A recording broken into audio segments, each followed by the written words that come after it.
Students, this is Vamsi. మనం ఈరోజు టాపిక్లో గాస్ లా యొక్క ప్రూఫ్ని డెరైవ్ చేయబోతున్నాం.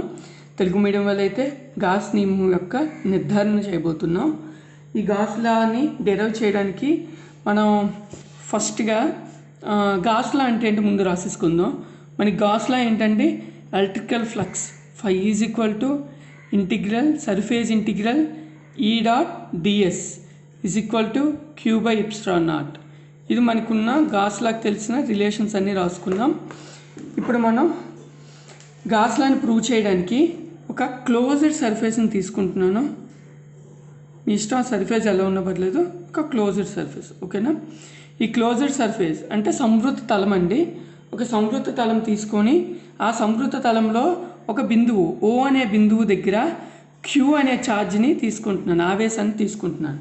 ఒక క్లోజ్డ్ సర్ఫేస్ తీసుకొని అందులో ఓ అనే పాయింట్ దగ్గర పాజిటివ్ క్యూ ప్లస్ క్యూ అనే ఒక ఛార్జ్ని తీసుకుంటున్నాను, అంటే పాజిటివ్ ఎలక్ట్రిక్ ఛార్జ్ని తీసుకుంటున్నాను. ఈ ఛార్జ్ అనేది ఫిక్స్ చేసేసాం, అంటే ఈ ఛార్జ్ అనేది ఈ బిందువు దగ్గర ఉంటుందని చెప్పేసాం కాబట్టి ఆ ఛార్జ్ ఎక్కడికి మూవ్ అవ్వదు, ఇంకా ఫిక్స్ అనమాట. సో ఇక్కడ నుంచి మనం ఏంటి ఒక స్మాల్ ఏరియా ఏదో ఒకటి తీసుకుందాం. ఇది తీసుకుందాం, స్మాల్ ఏరియా సమ్ డిఎస్ అంటాం కదా ప్రతిసారి. ఆ డిఎస్ని తీసుకుంటాం, ఈ డిఎస్కి జాయిన్ చేద్దాం. సో ఈ డిఎస్ నుంచి మనకేంటి ఇక్కడికి ఈ క్యూ అనే బిందువు ఓ అనే బిందువు వరకు గల డిస్టెన్స్ మనకేంటి ఆర్ అనమాట. ఆర్ వ్యాసార్థంగా కూడా రాయొచ్చు, ఆర్ అనే దూరం ఉందని చెప్దాం ఈజీగా, వ్యాసార్థం అని వాడుకుందాం. ఆర్ దూరంలో ఉందనుకుందాం. మీకేం తెలుసండి, ఒక ఆవేశం ఇక్కడ ఉందంటే ఆవేశానికి ఖచ్చితంగా ఏముంటుంది, విద్యుత్ క్షేత్రం ఉంటుంది. విద్యుత్ క్షేత్రం అంటే సింపుల్గా ఎలక్ట్రిక్ ఫీల్డ్ ఉంటుంది. ఎలక్ట్రిక్ ఫీల్డ్ అంటే ఇది ఫిక్స్డ్ ఆవేశం కదా, ఫిక్స్డ్ ఛార్జ్ కాబట్టి ఈ ఫీల్డ్ అనేది అన్ని వైపులా ఉంటుంది, ఓకేనా, అన్ని వైపులా ఉంటుంది. సో నేను పాజిటివ్ ఛార్జ్ కాబట్టి అవుట్వర్డ్ డైరెక్షన్లో ఉంటుంది ఫీల్డ్. సో నేను ఏదైతే తీసుకున్నానో ఈ మొత్తం కూడా ఫీల్డ్ ఉంటుంది. సో ఒక లైన్ని మాత్రమే నేను రిప్రజెంట్ చేస్తాను. దీన్ని క్యాపిటల్ ఈ బార్ ఈ డైరెక్షన్లో ఉందనుకుందాం. ఈ సర్ఫేస్ నుంచి ఒక నార్మల్ తీసుకుంటే మనకి ఇప్పుడు ఏమవుతుంది, డిఎస్ బార్ అనొచ్చు, లేదు యూనిట్ నార్మల్ కాబట్టి ఎన్కాప్గా రాయొచ్చు, దీన్ని డిఎస్గా రాయొచ్చు, ఓకేనా, no issue, not an issue. So ఇప్పుడు మనం దీన్ని ప్రూవ్ చేయడానికి నెక్స్ట్ స్టెప్లోకి వెళ్దాం. ఇక్కడికి వెళ్ళేసరికి మనకి మెయిన్ ఏంటండి, ఎలక్ట్రికల్ ఫ్లక్స్ అంటే తెలుసు, ఓకే. మెయిన్ థింగ్ ఇక్కడ ఛార్జ్ ఉంది అంటే ఇక్కడ ఎలక్ట్రిక్ ఫీల్డ్ ఉంది. ఎలక్ట్రిక్ ఫీల్డ్కి ఫార్ములా ఏంటి మనకు తెలుసు, లాస్ట్ క్లాస్లో ఉంటుంది. ఏదైనా ఒక సంవృత తలంలో ఒక విద్యుత్ ఆవేశాన్ని కానీ ఉంచినట్టయితే ఆ విద్యుత్ ఆవేశం వల్ల మనకు కొంత రీజియన్ ఆక్యుపై చేసి ఉంటుందని, ఆ రీజియన్ నుంచి ఆ రీజియన్ని మనం విద్యుత్ క్షేత్రం అంటాం, ఎలక్ట్రిక్ ఫీల్డ్ అంటామని చెప్పి కులుమ్స్ల నుంచి ఎలక్ట్రిక్ ఫీల్డ్ స్ట్రెంత్ని కట్టాం. ఈకి ఫార్ములా ఏంటి, 1/4πε0 Q/r² అనేసి అంటాం, ఓకేనా. గుర్తొచ్చింది అనుకుంటున్నాను, Q/r². సో ఇది మనం పక్కన పెట్టుకుందాం, ఇది మన అందరికీ తెలిసిన ఫార్ములా 1. సో నేను ఇప్పుడు ఏం చేస్తానంటే ఈ చిన్న ఏరియా ఏదైతే ఉందో డిఎస్, ఈ డిఎస్ నుంచి వచ్చే మొత్తం ఫ్లక్స్ ఎంత, ఫ్లక్స్ని కట్టాలనుకుంటున్నాను. ఈ డిఎస్ అనేది ఏంటి, స్మాల్ ఏరియా. సో ఇక్కడ ఉండే ఫ్లక్స్ ఏంటి, స్మాల్ ఫ్లక్స్, అంటే విద్యుత్ అభివాహం అండి. ఈ డిఎస్ అనే వైశాల్యం నుండి బయటకు వచ్చే మొత్తం విద్యుత్ అభివాహము d∅e అనుకుంటే, φeకి మనకి ఏంటి తెలుసు, ఈ డాట్ డిఎస్గా రాయొచ్చు, ఫ్లక్స్ ఈ డాట్ డిఎస్గా రాయొచ్చు. దాన్ని ఎలా రాయొచ్చు, ఈడిఎస్ కాస్ థీటాగా రాయొచ్చు. ఇక్కడ ఈ అంటే మనకి ఏం తెలుసు, ఎలక్ట్రిక్ ఫీల్డ్. సో 1/4πε0 Q/r² రాస్తాము. ఈ డిఎస్ కాస్ థీటా యాజ్ టీజ్గా ఉంచేస్తాను. అదే 1/4πε0 క్యూని పక్కన పెట్టుకుందాం. ఈ ds/r² ఇంటూ కాస్ థీటా, దీని మొత్తాన్ని నేను సాలిడ్ యాంగిల్ అంటారండి. ఈ సాలిడ్ యాంగిల్ని dω రిప్రజెంట్ చేస్తారు. ఇంతకీ సాలిడ్ యాంగిల్ అంటే ఏంటి మనం ఒకసారి చెప్పుకుందాం. చాలామందికి మ్యాథమెటిక్స్ బ్యాక్గ్రౌండ్ ఉన్న వాళ్ళందరికీ తెలుస్తుందండి, డిగ్రీ వాళ్ళందరూ మ్యాథమెటికల్ బ్యాక్గ్రౌండే కాబట్టి ఆల్మోస్ట్. బట్ తెలియని వాళ్ళ కోసం నేను ఫాస్ట్గా డిఫైన్ చేయడానికి ట్రై చేస్తాను. ఇప్పుడు సాలిడ్ యాంగిల్ అంటే ఏంటి, మనకి 2 టైప్స్ ఆఫ్ యాంగిల్స్ ఉంటాయి, ప్లెయిన్ యాంగిల్ మీరు రెగ్యులర్గా వినేది, and solid angle. Plain angle అంటే 2 డైమెన్షనల్గా ఉంటుంది, సాలిడ్ యాంగిల్ అంటే 3 డైమెన్షనల్గా ఉంటుంది. సో నేను క్లియర్ అండర్స్టాండింగ్ కోసం నేను స్పెరికల్ షేప్స్లో ఉండేవి తీసుకుంటాను. సో 2Dలో సర్క్యులర్ క్లోజ్డ్ సర్ఫేసెస్ అంటే ఈజీగా ఉండేది ఏంటి, సర్కిల్ని ప్లెయిన్ యాంగిల్గా తీసుకుంటాను. అదే సర్కిల్లా ఉండేది ఏంటి, ఒక సాలిడ్, ఒక బాల్, ఈ టైప్లో ఉండేది. ఓకేనా, ఇది సాలిడ్, ఇది 3D అనమాట. సో ప్లెయిన్ యాంగిల్లో మనకి ఏంటండి, దీన్ని ఆర్క్ అంటాం. దీని లెంత్ సమ్ ఎల్ అనుకుంటే ఆర్క్ అంటాం, దీని యాంగిల్ తీటా అంటాం. దీని మధ్య ఉండే డిస్టెన్స్ సమ్ స్మాల్ ఆర్ అనుకుందాం, ఆర్ ఇలానే అలా రాయొచ్చు. ఓకే, స్మాల్ ఆర్ అనుకుందాం. అప్పుడు తీటా స్మాల్ యాంగిల్ కాబట్టి డి తీటా అనుకుంటాం. డి తీటా ఈజ్ ఈక్వల్ మామూలుగా తీటా అనుకుంటే ఏమనుకుంటుంది, L/Rగా రాయొచ్చు. ఈ ప్లెయిన్ యాంగిల్కి డిగ్రీస్ ఏంటి, రేడియన్స్తో రిప్రజెంట్ చేస్తాం. ఇది ఒక డైమెన్షన్లెస్ క్వాంటిటీ. ఎందుకు, ఆర్క్ అనేది డిస్టెన్స్ అంటే మీటర్స్, ఇక్కడ ఆర్ అనేది కూడా రేడియస్ అనేది కూడా ఇక్కడ డిస్టెన్స్లో ఉంది కాబట్టి మీటర్స్ క్యాన్సిల్ అవుతుంది. So 0, so dimensionless quantity. అదే సాలిడ్ యాంగిల్కి వచ్చేసరికి ఏంటంటే ఇది ఒక ఆర్క్ అనేది ఒక లెంత్గా తీసుకోవచ్చు, బట్ ఇక్కడ లెంత్గా తీసుకోవడానికి అవ్వదు. ఇది ఒక సర్ఫేస్గా తీసుకోవాలి, కొంత వైశాల్యంగా కనిపిస్తుంది. ఇది మీరు క్లియర్గా అబ్జర్వ్ చేసినట్టయితే ఇది ఒక మనకి కోన్లా కనిపిస్తుంది. ఇదిగోండి, ఈ స్పియర్ మనకి ఎలా కనిపిస్తుంది, ఒక కోన్లా కనిపిస్తుంది. ఇలాంటి కోన్లు మీరు మొత్తం కంబైన్ చేస్తే అప్పుడు మనకు ఒక స్పియర్ సర్ఫేస్ లాంటిది ఏర్పడుతుంది. సో ఈ కోన్ అంటే ఇది ఒక సర్ఫేస్. ఈ వైశాల్యాన్ని మనం ఎలా రాస్తాం, సమ్ డిఎస్గా రాసుకుంటాం. సో ఈ డిస్టెన్స్ నేను స్మాల్ ఆర్గా తీసుకుంటాను. ఇదేంటి అవుతుందండి, యాంగిల్ ఇక్కడ తీటా అవ్వకుండా డి ఒమేగా తీసుకుంటున్నా. దీన్ని సాలిడ్ యాంగిల్ అంటాం. మ్యాథమెటిక్స్ బుక్స్లో మనకి ఒమేగా ఇలా రిప్రజెంట్ చేస్తాము. మీరు మ్యాథ్స్లో నేర్చేటప్పుడు డి ఒమేగా ఇలా రాస్తారు. సో ఇక్కడ నుంచి మనం ఒక ఆరిజిన్ని తీసుకున్నట్టయితే ఇది సమ్ యాంగిల్, ఇది సమ్ యాంగిల్, ఇది మొత్తం కలిపితే మాత్రమే డి ఒమేగా అవుతుంది.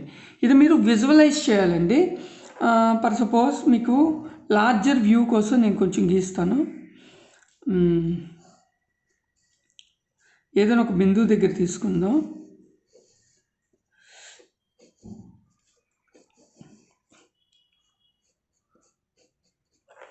ఏదైనా పాయింట్ దగ్గర ఈ విధంగా కనిపిస్తుంది మీకు సాలిడ్ యాంగిల్. సో ఈ సర్ఫేస్ అనమాట. అంటే ఇందులో ఉండే ప్రతి పాయింట్ కూడా మనకి పెరిఫరీ పాయింట్స్ అంటాం కదా, ప్రతి పాయింట్ కూడా ఈ పాయింట్తో లొకేట్ అయి ఉంటుంది, కలపబడి ఉంటాయి అన్నమాట. ఇలా కల్పిస్తే మొత్తం మనకి ఒక 3 డైమెన్షనల్ వ్యూ అనేది మీకు కనిపిస్తుంది. ఓకేనా, ఇక్కడ దీని యాంగిలే మనకి డి ఒమేగా అనమాట. దీన్ని ఒక కోనిక్ సెక్షన్ పరంగా రాసుకుంటే మీకు ఇంకా క్లియర్గా ఉంటుంది. ఈ విజువలైజ్ ఇలా చేయండి. ఈ సమ్ తీటా, ఇదొక తీటా అనుకుంటే ఈ యాంగిల్, ఈ స్మాల్ యాంగిల్ అనమాట. ఈ సర్ఫేస్, మొత్తం సర్ఫేస్ అనేది మనకి 3 డైమెన్షనల్. ఏంటి చెప్పడానికి ట్రై చేస్తున్నానంటే ఇక్కడ సాలిడ్ యాంగిల్ అంటే మనకి ఇక్కడ ఏమొస్తుందంటే ఈ సర్ఫేస్ ds/r² వస్తుంది. మీరు ఇంకా క్లియర్గా ఉండడానికి ఏం చేయొచ్చు, దీన్ని మళ్ళీ ఆఫ్గా చేస్తే మీకు ఒక లెంత్ ఇలా ఒక డైరెక్షన్ వస్తుంది, ఇలా ఒక డైరెక్షన్ వస్తుంది. అంటే 2 డిస్టెన్సెస్ వస్తాయి అన్నమాట. అంటే ప్లెయిన్ యాంగిల్లో మనకి ఒక ఆర్ వస్తుంది, సాలిడ్ యాంగిల్లో 2 Rs, r/r వస్తుంది అన్నమాట, r² వస్తుంది. ఈ ఒక్క ముక్క మీకు గుర్తుండిపోతే మీకు డెరివేషన్ అనేది ఈజీ అయిపోతుంది. ఇంకా సాలిడ్ యాంగిల్లో ఇప్పుడు ఏంటండి, మనం ఈ పర్టిక్యులర్ యాంగిల్లో ఎలక్ట్రిక్ ఫీల్డ్ కోసం కూడా మాట్లాడుతున్నాం. ఇక్కడ కాస్ తీటా ఎలా వచ్చింది తెలుసుకోవడానికి ఏంటంటే ఈ ఒక యాంగిల్లో నార్మల్ గీస్తే ఈ డైరెక్షన్లో వస్తుంది, అదే మనం ఇక్కడ తీసుకుంటే నార్మల్ ఈ డైరెక్షన్లో వస్తుంది. ఇక్కడ ఎక్కడైనా తీసుకుంటే ఫర్ సపోజ్ నార్మల్ ఈ డైరెక్షన్లో వస్తుంది. మన సర్ఫేస్ డిఎస్ అనేది ఎక్కడైనా తీసుకోవచ్చు ఈ స్పెరికల్ సర్ఫేస్లో. సో ఆ యాంగిల్ మనం రిప్రజెంట్ చేయడానికే నేను కాస్ తీటాను కూడా ఇందులో ఇంక్లూడ్ చేసేస్తున్నాను అనమాట. ఫర్ సపోజ్ ఇక్కడే ఛార్జ్ పెట్టాం అనుకోండి, ఇంటర్మీడియట్ కాన్సెప్ట్ పరంగా దీని నుంచి అన్ని వైపులా ఎలక్ట్రిక్ ఫీల్డ్ అనేది బయటకు వస్తుంది. సో ఇది ఎలక్ట్రిక్ ఫీల్డ్ డైరెక్షన్ అయితే ఇక్కడ నుంచి గీస్తే నార్మల్ ఏంటి డిఎస్, ఈ రెండింటి మధ్య యాంగిల్ సమ్ తీటా అనుకుంటే వాటి మధ్య ఏ ప్రోడక్ట్ ఉంటుంది, డాట్ ప్రోడక్ట్ ఉంటుంది. అదే కదా టోటల్ ఫ్లక్స్కి మనకి డెరివేషన్ మనకి తెలుసు, ఈ డాట్ డిఎస్గా రాయొచ్చు, ఈడిఎస్ కాస్ థీటాగా రాయొచ్చు. సో అదే నేను డాట్ ప్రోడక్ట్గా రాయకుండా కాస్గా రాసేసాను కాబట్టి కాస్ను కూడా నేను ఇందులో ఇంక్లూడ్ చేస్తున్నాను. సో ఈ పార్ట్ని మనం ఏంగా రాయొచ్చండి, డి ఒమేగాగా రాసుకోవచ్చు. దీన్నే సాలిడ్ యాంగిల్ అంటాము, తెలుగులో ఘనకోణము అంటాము. ఓకేనా. సో మనకి సాలిడ్ యాంగిల్ అంటే తెలుసు. దీని నుంచి నెక్స్ట్ స్టెప్ మనం ఎలా రాయొచ్చండి, 4πε0 q ఇంటూ టీ ఒమేగాగా కూడా రాయొచ్చు. అయితే మనకి d5 అంటే ఏంటి, మనకి లాస్ట్ పేజ్లో మనం రాసుకున్నాం కదా, ఇదేంటి స్మాల్ ఏరియా, చిన్న ఏరియా మాత్రమే. అదే మొత్తం సంవృత తలం మొత్తం ఫ్లక్స్ అభివాహం మనం కట్టాలంటే ఏం చేస్తాం, ఇంటిగ్రేషన్ చేస్తాం. ఓకేనా, టోటల్ సర్ఫేస్ కావాలంటే ఏం చేస్తాం, సింపుల్గా ఇంటిగ్రేషన్ చేస్తాం. d5కి ఇంటిగ్రల్ చేస్తాం. ఇప్పుడు ఏమవుద్ది, 5గా మారుతుంది. ఓకేనా, అప్పుడు ఇది ఎలా రాయొచ్చు, 1/4πε0, నేను మళ్ళీ 1 రాయకుండా క్యూగా రాసేస్తాను. ఇదేంటి, ఆవేశం అనేది ఇక్కడ ఫిక్స్డ్, సో అది మారదు, ఒక పొజిషన్లో ఫిక్స్ చేసాం కాబట్టి. 4πε0 కాన్స్టెంట్ కాబట్టి నేను ఇంటిగ్రేషన్ నుండి బయటికి తీసేస్తున్నా. ఇక్కడ ఏం మారేది, యాంగిలే మారుతుంది, డి ఒమేగా. ఓకేనా, ఇది డి ఒమేగాగా రాస్తుంది. అయితే ఇప్పుడు మన నెక్స్ట్ కాన్సెప్ట్ టాపిక్ ఏంటి, దీన్ని సాల్వ్ చేయాలి. ఫర్దర్ స్టెప్ దీన్ని సాల్వ్ చేయాలైతే ఇంతకు ఇంటిగ్రల్ డి ఒమేగా అంటే ఎంత, అది చాలా సింపుల్. మీకు సర్ఫేస్ ఏరియాలోనే మీకు స్పియర్ యొక్క టోటల్ డిగ్రీ ఎంతో మీకు తెలుసు అండి. సర్కిల్ యొక్క టోటల్ డిగ్రీ 2π రేడియన్స్ ఉంటుంది, రైట్. అదే సాలిడ్ యాంగిల్ అంటే స్పియర్ యొక్క టోటల్ ఎంత ఉంటుంది, 4π ఉంటుంది. ఓకేనా, ఇది అందరికీ తెలుసు. ఓకేనా, సో ఇంటిగ్రల్ డి ఒమేగా అంటే టోటల్ ఏరియా, సర్ఫేస్ ఏరియా ఎంత అవుతుంది, ఇక్కడ 4π అవుతుంది అనమాట. సో q/4πε0, 4π క్యాన్సిల్ అయితే మనకి ఏం మిగులుతుంది, q/ε0 మిగులుతుంది. 5 = సో మనకి గాస్లా ప్రూవ్ అయిపోయింది. గాస్లా ప్రూవ్ అయింది కదండి. నాకు ఎందుకు ఒక చిన్న డౌట్ ఉండిపోయింది, మీకు అసలు ఇంటిగ్రల్ డి ఒమేగా అనేది 4π ఎలా అయిందా అనేది మీకు అర్థమైందో లేదో. జనరల్గా కొంతమందికి ఐడియా వస్తుంది, అంటే స్ట్రైక్ అయి ఉంటుంది, ఇది స్పియర్ యొక్క సర్ఫేస్ ఏరియా అనేటప్పుడు 4πr² అవ్వాలి కదా, 4π ఎలా వేశారు మీరు అని చెప్పి. సో అది చాలా క్లియర్, మీకు ఆ డౌట్ కానీ ఎవరికైనా వచ్చి ఉంటే అది క్లియర్ చేయడానికి నేను ట్రై చేస్తాను. చూడండి, మనం లాస్ట్ పేజ్లో మనం ఒక డయాగ్రామ్ వేసుకున్నాం కదా, స్పియర్ అయినప్పుడు అదే సాలిడ్ యాంగిల్ అనేటప్పుడు కోనిక్ సెక్షన్ లాగా గీసుకొని ఇక్కడ మనకి యాంగిల్ డి ఒమేగా అయితే మనకి ఏంటి, ఇది ఆర్ అవుతుంది, ఇది సర్ఫేస్ డిఎస్ అయ్యేటప్పుడు ప్లెయిన్ యాంగిల్కి సాలిడ్ యాంగిల్కి డిఫరెన్స్ అన్నప్పుడు ఏం చెప్పాము, ఈ డి ఒమేగా అనేది ds/r² అవుతుందని తెలుసు. ఓకేనా అందరికీ. ఓకే, నేనేం చేయాలనుకుంటున్నాను, ఈ డిఎస్ని రాయాలనుకుంటున్నాను సబ్జెక్ట్గా.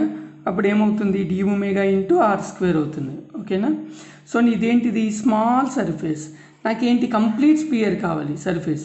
సో టోటల్ కావాలంటే ఏం చేస్తాం, ఇంటిగ్రేషన్ చేస్తాం. సో ఇంటిగ్రల్ డిఎస్ అనేది ఎలా రాయొచ్చు, ఇదే మీకు తెలిసిన సర్ఫేస్ ఏరియా, స్పియర్ యొక్క సర్ఫేస్ ఏరియా ఏంటి మనకి 4πr² అనమాట. ఓకేనా, సో ఇప్పుడు ఇంటిగ్రల్ డి ఒమేగా ఈ వాల్యూ మనకి తెలియాల్సింది. సేమ్ నాకు తెలియదు కాబట్టి దాన్ని డి ఒమేగాగానే ఉంచేస్తాను. ఓకేనా, r² ఉంది. ఈక్వాలిటీకి బోత్ సైడ్ సేమ్ టర్మ్ ఉంటే మనం క్యాన్సిల్ చేయొచ్చు కదా. ఇలా r² నేను క్యాన్సిల్ చేస్తే ఏం మిగిలిందండి, ఇంటిగ్రల్ డి ఒమేగా = 4π మిగిలింది. నేను ఈ విధంగా ఇక్కడ ఇంటిగ్రల్ డి ఒమేగా వాల్యూ అనేది 4πగా రాశాను. ఓకేనా, ఇప్పుడు క్లియర్ అయింది అనుకుంటున్నాను. సో హెన్స్ మనకి ఏంటంటే గాస్ లా అనేది ప్రూవ్ అయింది, హెన్స్ ప్రూవ్డ్.